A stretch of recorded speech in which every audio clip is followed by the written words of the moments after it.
Hello, everybody, and welcome back to our discussion of Hollow Knight. So, last time, we left off with the discussion of the hot springs. So, we talked about how the hot springs, act mechanically as a way to refill your soul. We talked about them thematically as a place of rest. So, as you can see, when we loaded the game back up, we loaded back onto the bench that we sat on. And we also talked about its place thematically with the idea of it being like a sacred place, and how these large statues could be used to indicate signs of like holiness and purity, and how much these statues kind of look like our character here. So our goal is to continue to exploring the Forgotten Crossroads. So we picked up a map last time. I'm actually not sure where we are in correspondence with the map. But maybe that's a good reason to eventually head back up top to pick up some equipment from the map shop that we discovered now opened. But what's the fun in that? So let's continue exploring. So we'll head out since there's no other way to go. And we ended up over here. Last time we took this shortcut over the top to get down here to avoid this enemy. So, let's go down. And, as you just saw, this looks to be some sort of encounter.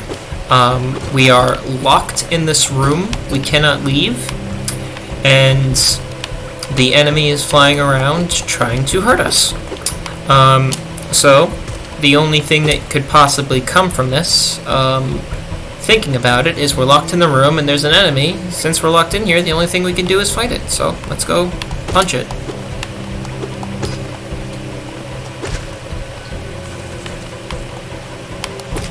And more enemies seem to have spawned, so it looks like it's not just one enemy we have to defeat, we have to defeat many enemies. Okay, so it wasn't that difficult. But the game has just gave us some more information now. The game has told us that it will try to trap us and kill us. It will lock doors on us. It will trap us with enemies. And you can kind of see that we couldn't see it when we were up here because of this blocked rock here, but you can see down here that there are visual indications of a trap with like spikes in the ceiling. So we might have been able to see this if we had come another way. But the only thing we have to left is to progress. So we can either head left or right. Let's go left. Let's see what happens if we go left. I don't know what'll happen. Let's find out. So, we come into this room, and there's a platform or a space up here, but there doesn't appear to be a way to get to it. I'll just try again real quick. There's nothing to like hit to go up there, so we might need something else to go up there. On the plus side, though, it looks like we have the ability to gain some money down here. So, good thing we failed that jump. So, this looks like an area. This looks like a incident of a third area where we would need something else to progress.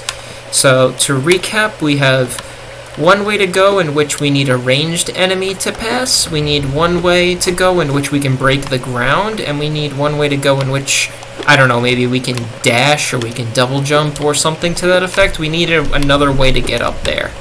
So there's 3 different situations. The game has already showed us that we'll have to come back to this area probably many times, because there are many different types of ways that the game is blocking us off from getting to certain areas. So we are not constantly encountering an issue where we need to constantly defeat ranged enemies, or we constantly need to break the ground. It's three separate areas, three different obstacles to overcome, with three different ways to overcome them.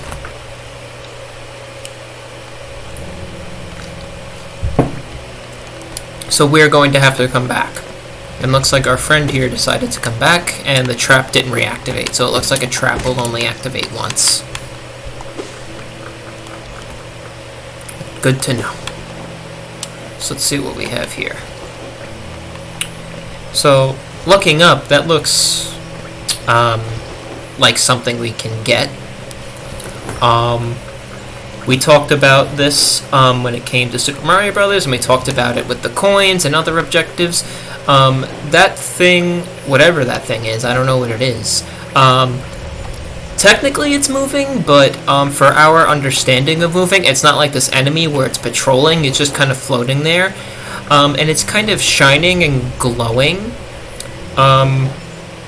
It's glowing the same way that our soul meter is, where it's just kind of flashing, and it's also the same pure white color as well.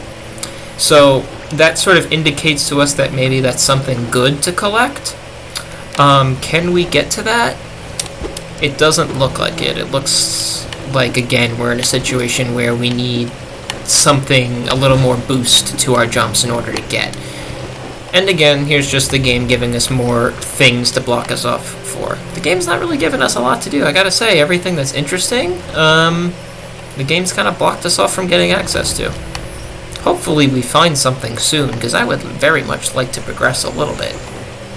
So we have an enemy down here, and it's guarding some money, so let's take care of that. So, looking here, we have an enemy. It doesn't look like we're able to defeat it, but this kind of reminds me of piranha plants from Super Mario Brothers, how in the Super Mario Brothers the piranha plants will go down into the pipe and act as sort of a mini obstacle that way. Here we have some, what are these, worms, caterpillars, I'm not sure what you would call them, probably just worms, that are blocking the way, and we can't defeat them, but we can hit them, so I wonder if so it looks like we can bounce off them as well. So we can't defeat them, they're basic obstacles, so it looks like we just have to cross over when they're down into the floor. Some more spikes and some enemies. This one is guarding some money. Can we get out of here without getting hit, I wonder? Yes, we can. Alright, cool. So the game is teaching us here, with giving us this obstacle and an incentive behind it with money to go past it, and it's kind of teaching us how to deal with it. Which really is just a simple weeding game. Go when it's down, and then stop when it's up. Keep moving. Some more enemies. Oop, almost got hit there. Let's see what's up here. Some more enemies. Doesn't look like they're guarding anything, so it kind of begs the question of why they placed enemies here.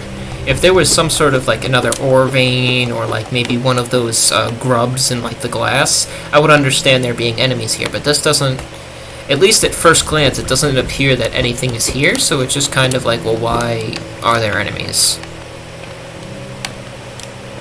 Something to keep in mind. Looks like here we have another instance of using these worms to detect, to act as an obstacle. We can see that they're going sideways as opposed to up and down, so it shows us that they are going to be used multiple ways. Doesn't look like we can get back up. I want to go back up, just in case. I don't want to miss anything for you guys here. So we'll climb back up. So it looks like there's two ways to go. You can go up or you can go down. I don't think you can jump this, so maybe you can... Ah, okay. Awesome. So do we get anything from going this way? Oh, so it looks like by going up we have access to another ore vein. And we have to sort of back and forth or we get hit like that. I don't think we'll be able to get the ones all the way back there. Maybe we can if we risk a hit. Okay, we had to risk getting hit there. Yeah, so it looks like you would have had to. Looks like we have to dodge the ones underneath here if we didn't go along the top. We move on. So here, immediately, we are greeted with a sign pointing us upwards. And so the game is kind of telling us, hey, you should go up and go this way. Down there, there's an enemy. So I'm inclined to say, okay, well, maybe that's a trap, but even if it is a trap, there's enemies down there. So either way, there might at least be something good going this way. So let's go up.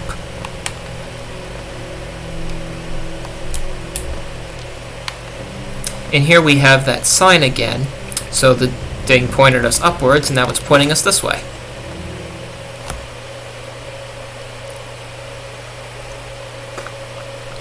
So, without moving any farther into this room, we can sort of tell that this is a kind of safe spot, because we automatically see the bench right there.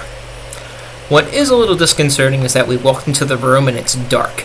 When we walked into the hot springs was full of light, it wasn't really dark, so I am a little hesitant to go in here, but I also see the bench, so I'm going to step forward.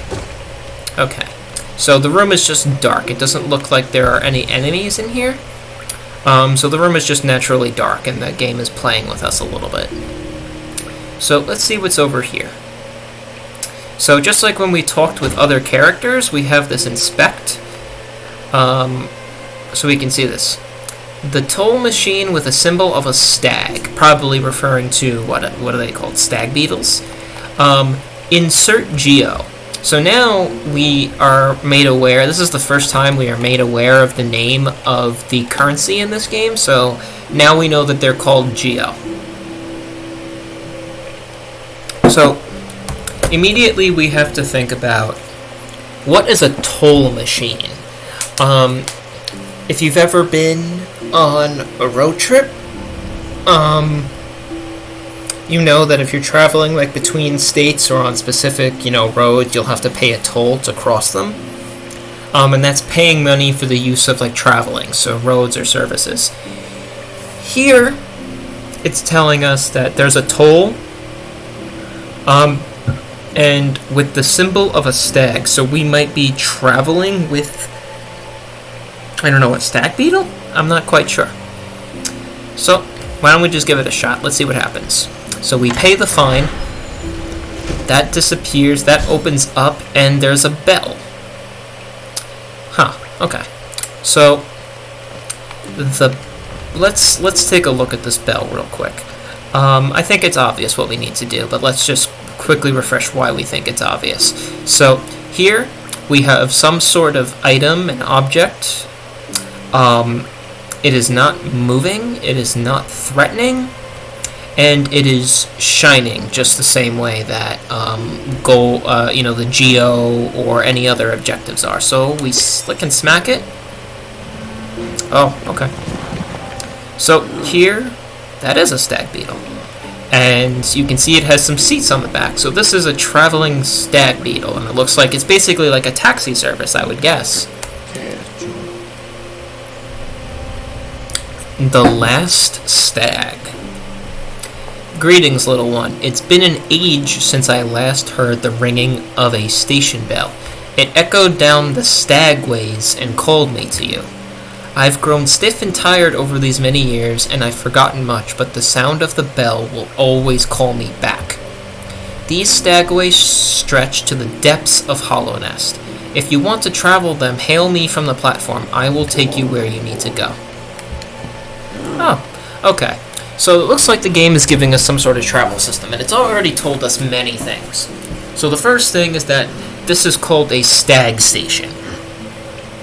So the stag station contains the stag beetle, a toll to pay for the use of the station, and a bench to rest on. So we're given the idea now that there are other stag stations in the game, because he says that the stag ways, that they're called, travel through all of Hollow Nest.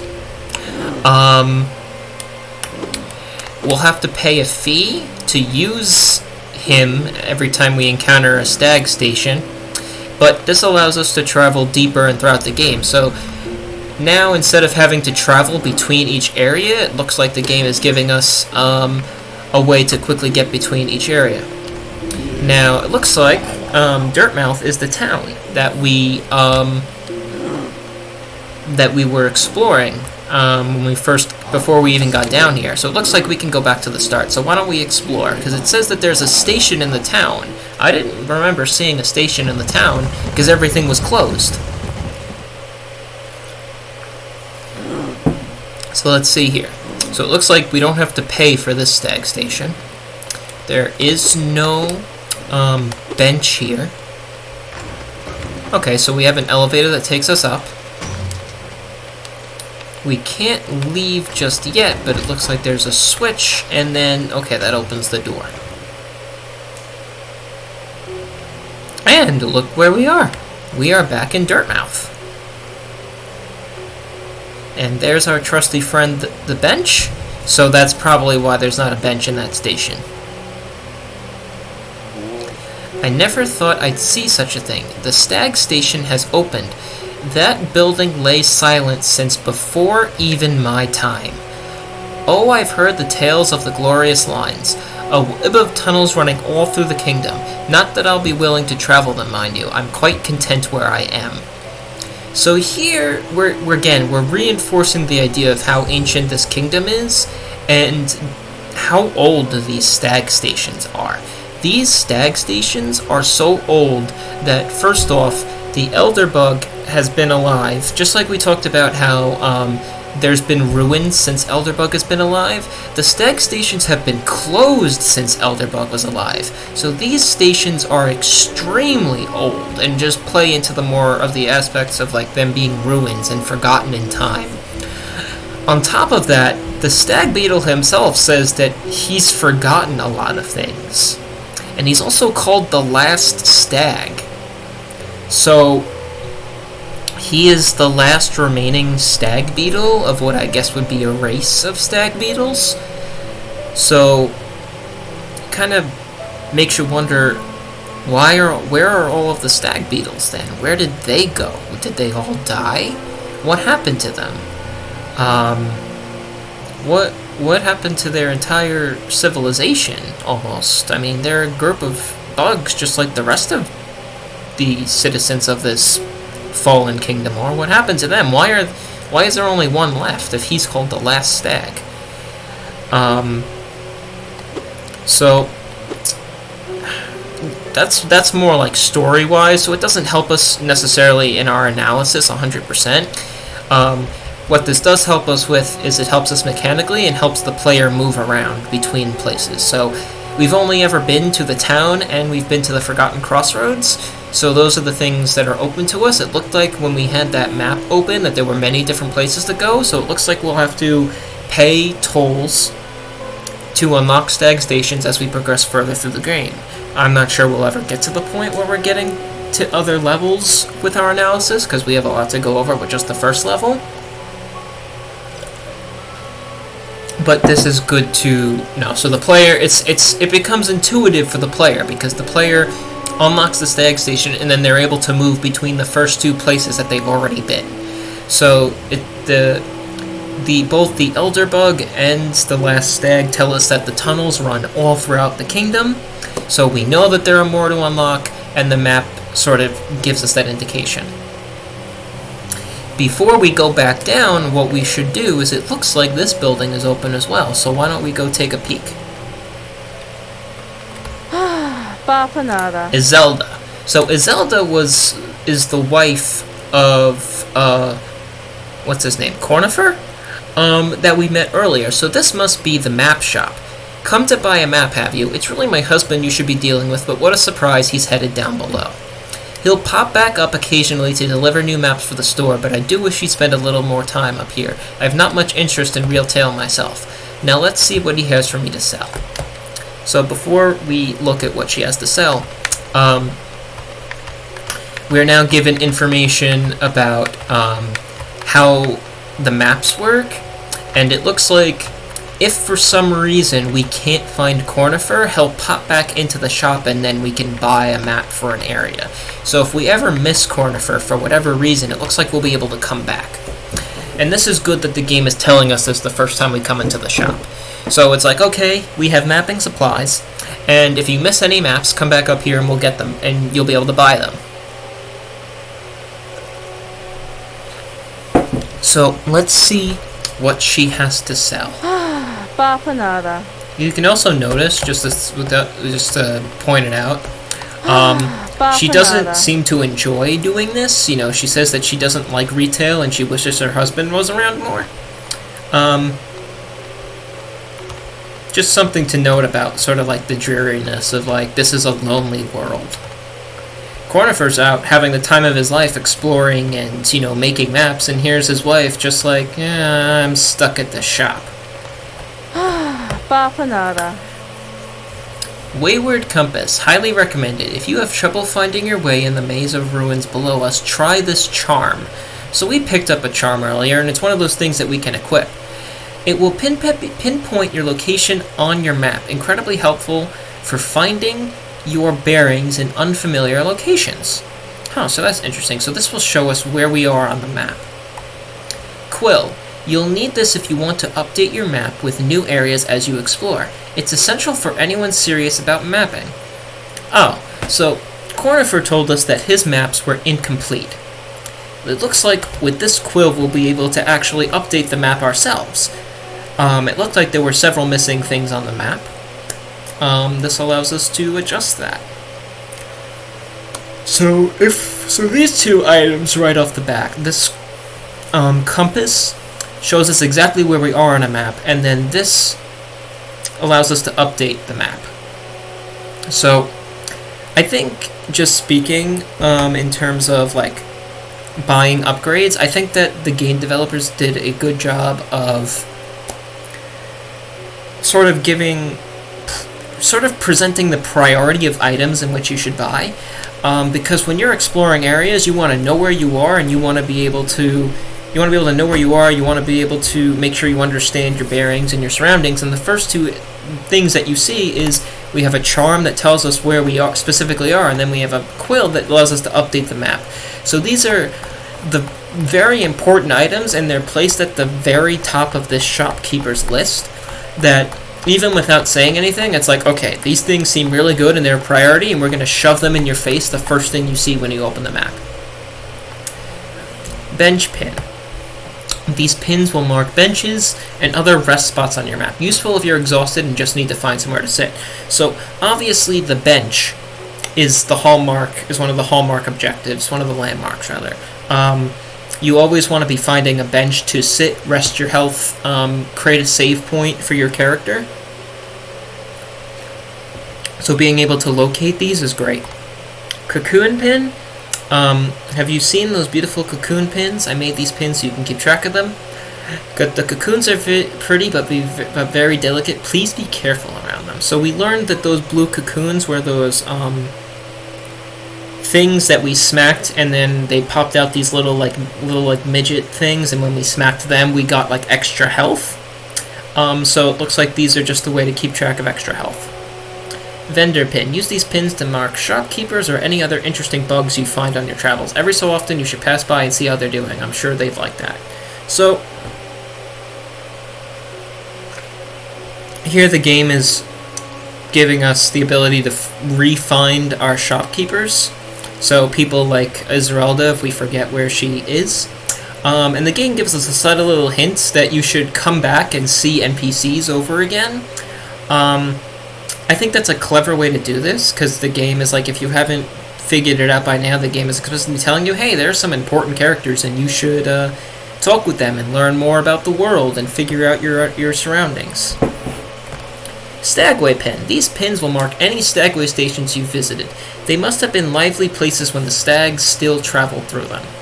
So again, it compounds more onto there's going to be multiple stagway stations. You can mark them on the map.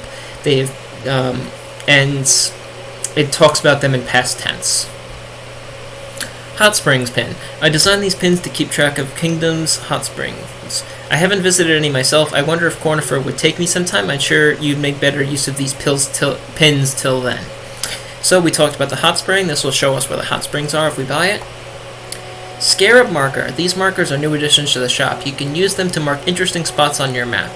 The color is quite soothing, don't you think? You can use this color to remind yourself of hard-won battles.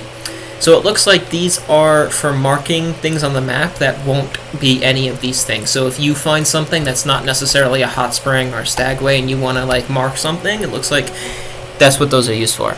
I think we want to buy the compass and the quill. We won't have any money for anything else here, but I think those will be good for updating our map. So I'm going to sit on this bench. Map updated. Okay. First I'm going to equip the compass just so we can see where we are. Okay, so the compass now has put our face on the map, so now we know exactly where we are. Let's take a look at our map. So we can go to map here, Forgotten Crossroads, and now you can see that the map has not only lightened up, it's also updated to the areas that we were in. So you can see that beneath this big face right here, there's this little tiny one, and I believe that that's actually the hot springs. That actually looks very much like the hot springs. So we can tell kind of where we've been. So by looking over to the right, we can see that little bump below this black platform is where the stag station is, I believe. So let's head back down and we can confirm that.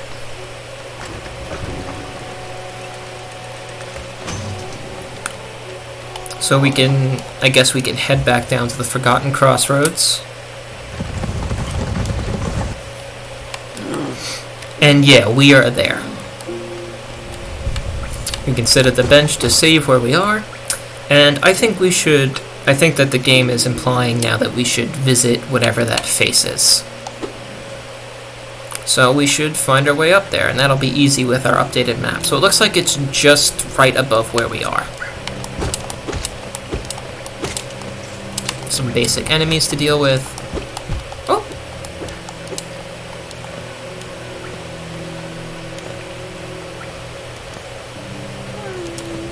I hear a grub somewhere. Okay, I'm not gonna lie. So if we take a look at how our character moves, the camera kind of follows us typically, but when we go here, the camera's not really following us, and it's kind of focusing on this black spot, and it kind of makes me suspicious. Yep. Would you look at that? So I heard the grub sounds, and I saw how the camera moved, and it looked kind of suspicious. So now we can see we have another little grub friend. Goodbye, grub friend. And based on the way that the map is positioned, if I remember correctly... Yep. So remember, last time we discovered this little area and we were blocked off. We hit the switch, and now we can go up there. It's more for like a shortcut, I believe. Because it looks like it's easier to get from the top of Dirtmouth down there. But yeah, now we have that pathway. These areas on the right aren't marked by the map at all, like at least the black spot is there for that one. So I'm gonna follow where the game kind of wants me to go for right now. We'll come back to those later. Oh, so it looks like we've run into our old friend here, this big guy.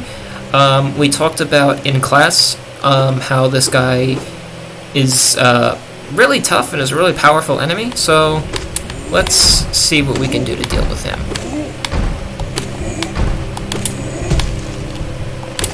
So he operates the same way as the last guy, where he has big heavy swings, and then he'll has like this ground slam. Oh! He opened up a secret pathway for us? Okay, so it looks like there was a secret there, and he smacked it for us. That's kind of cool. What's up here? Some enemies. Some geo. And then a spike hallway. Now this doesn't look like something we can get past. I don't want to lose any health right now. There's a couple of enemies down there. I don't know what this is for. I don't even know how you would progress through here. Speaking as a new player, I don't know how a new player would even progress past here. It doesn't look like you can jump, and it looks like you can smack your spike, but then you would go into the top spikes. So this might be something that, again, looks like we'll have to come back to. And another thing, this requires, so this is like the 4th time we've run into something where it requires something unique. We've never needed the same thing twice for any of these new things that we found, and I think that that's interesting. The game is kind of telling us that, oh boy, we're going to be backtracking a lot. Because if we ran into all of these different obstacles, and they were all just, okay, you need to jump a little bit higher than we might expect, okay, then maybe somewhere in this area there's something that allows us to jump higher. But here, it's just another obstacle that doesn't look like it can be solved the same way as the other ones. And it was a secret, so I will give them that. So, we'll have to keep a lot of this in mind. Probably should be writing a lot of this down. But we'll just progress as best we can. We can actually see a little bit from here. Where does that even lead? So even from here, we can't even visibly see what that leads to. Now, I don't think that they would implement something like this for no reason. So there must be something there, but it's very interesting to see that all covered in spikes like that. And it really begs the question of, what are they trying to tell a new player who's coming through? Like, why create this whole thing of spikes? Avoid the area, maybe?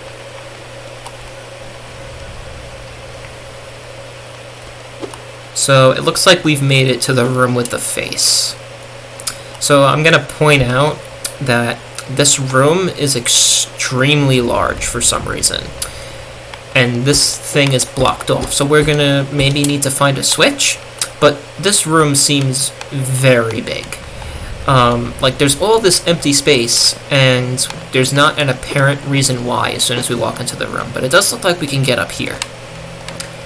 So we will head in this direction. Yeah, we can climb up this way. So there might be something on top of here. There's some enemies.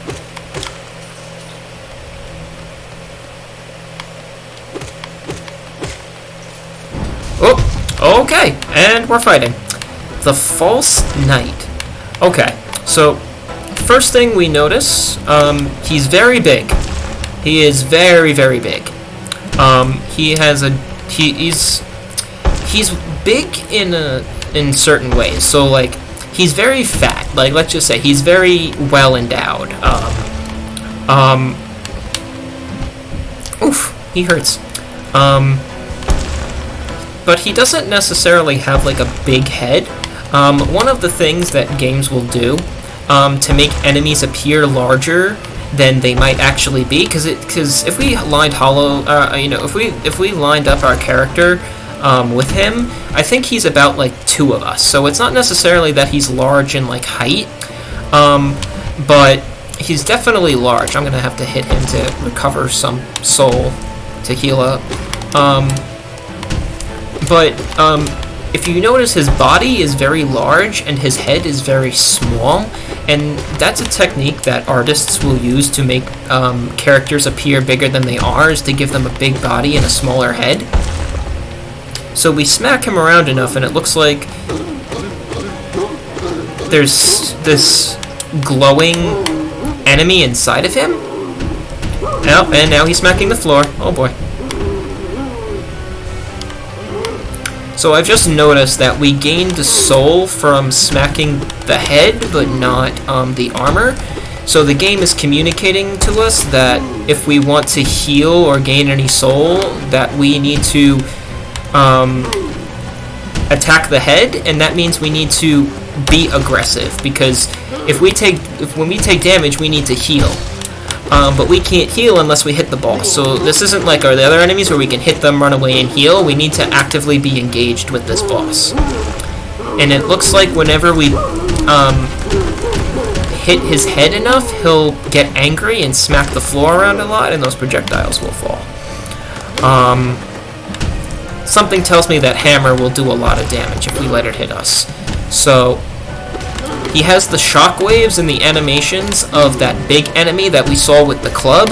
So it looks like the game also put that club guy there to teach us some of how this boss was going to work. You can tell from the big swings and the way the ground moves that that this was intended to work just like that. Oh boy, the floor collapsed. He fell.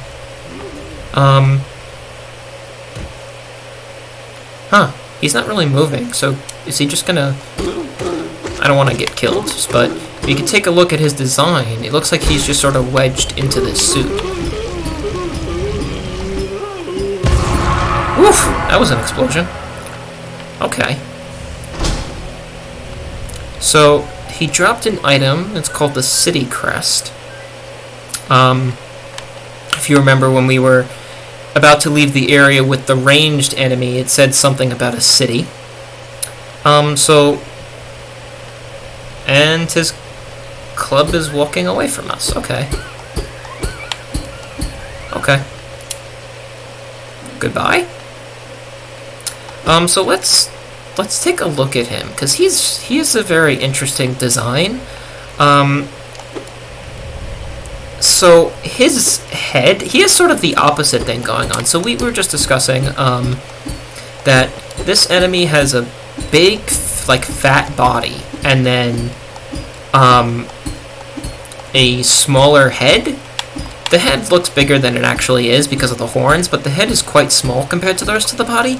Here we have the exact opposite, where he has kind of this, whatever this is, he's got a really big head and a really small body.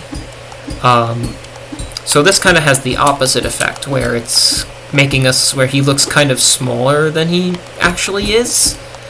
And look at how small this body is. Like, the body is like the size of us. And there's no way that those tiny little arms could fit into, like, the legs or the arm of this suit of armor. So it kind of makes you wonder what was going on here. So the name of this boss was called the False Knight. So we can tell, one of the things we've been talking about is contradictions, and how there seems to be a lot of opposites that happen. And here we have a fat enemy that appears larger than he is, and here we have an enemy inside of it that appears smaller than how it is. And those two contradictions are there, and this guy was inside this suit, and he's called the False Knight. So because the body proportions of the armor and of this enemy here don't match up, it kind of makes sense thematically that he's called the False Knight, as if he doesn't belong in this suit of armor. He doesn't have the correct proportions. In fact, just like our theme of contradictions, he has the exact opposite proportions of the enemy. And it really does play into the thematics of this boss here, of this big enemy, but he's not actually what he says he is. He is a false knight. He is the opposite of what we expect to be there. Like we talked about, that club enemy that we encountered, the first one guarding the grub and the second one guarding him, both teach us his mechanics of these wide open swings that will deal like double damage to us, and then the ground slam that has that little pathway going across it that we have to jump over. that acts as a tutorial almost for this boss. So if we can't defeat the first enemy and we get killed, then we certainly can't defeat this enemy. So having that guard stationed right before the boss really does help us learn the mechanics and teach us this beforehand. So it's really smart placement to have that enemy there to teach us what to do. And then we saw that his like hammer or mallet or whatever you want to call it was like, it was another bug. Like that was another bug on top of that hammer, and it looks like he ran off. So it kind of, I almost wonder what thematic approach to even talk about that is. Like, he's a false knight and he doesn't have a real weapon. It's just a bug on a stick. I guess that plays into the thematics too. I'll be curious to see what you guys have to say about it. So it looks like by defeating this boss, this pathway opened up. And there's a nice shiny chest here, and it's full of a lot of geo. We'll be able to buy more of that stuff in the map shop with this money. Missed a thing there. And there. Let's, yeah, so that seems to be the major, thing here. Is there perhaps a safe spot here? It looks like the false knight was guarding something. So this looks very similar to the temple that we saw at the top right with the entrance. What's a little disconcerting is all of the masks on the floor that look like our face and are mounted on this temple, and kind of makes you wonder why it was being guarded like that.